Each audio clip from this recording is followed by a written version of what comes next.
अरे ललका शुरू करी। करो जिज्जी का पूछा थे। नहीं जिज्जी तनी रुक जाओ। अब का हो गए तो का जिज्जी बताइबू ना का सुनावे जाते हो।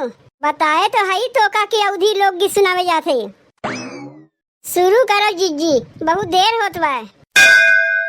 मैं बेला फुलवा गुलाब मोरी ननदी, मैं बेला फुलवा गुलाब मोरी ननदी, गुलाब मोरी ननदी, गुलाब मोरी ननदी, गुलाब मोरी ननदी, गुलाब मोरी ननदी, मैं बेला फुलवा गुलाब मोरी ननदी, मैं बेला फुलवा गुलाब मोरी ननदी।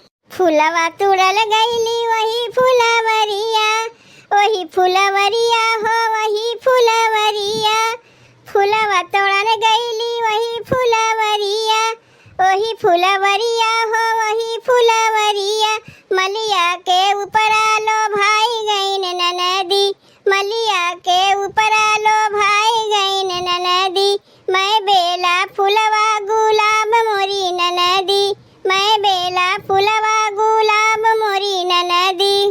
पनिया भरन गया वही रे कुआनवा, पनिया भरन गया वही रे कुआनवा, वही रे कुआनवा हो वही रे कुआनवा, पनिया भरन गया वही रे कुआनवा, महरा के ऊपर आलो भाई गईन ननदी, महरा के ऊपर आलो भाई गईन ननदी, मैं बेला फुलवा गुलाब मोरी ननदी, मैं बेला फुलवा गुलाब मोरी ननदी।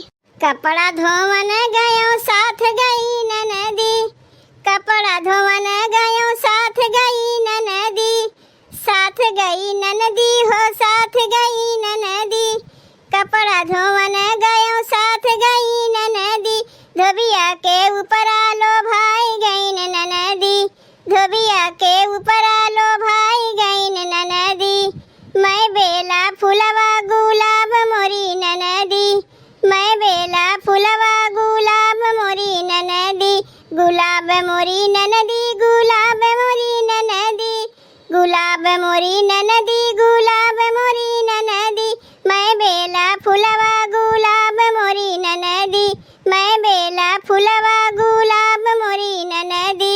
भैया बहनी जिज्जी के अवधि लोकगीत कैसन लाग? अगर बढ़िया लाग होई तो वीडियो के लाइक और चैनल के सब्सक्राइब जरूर कियो।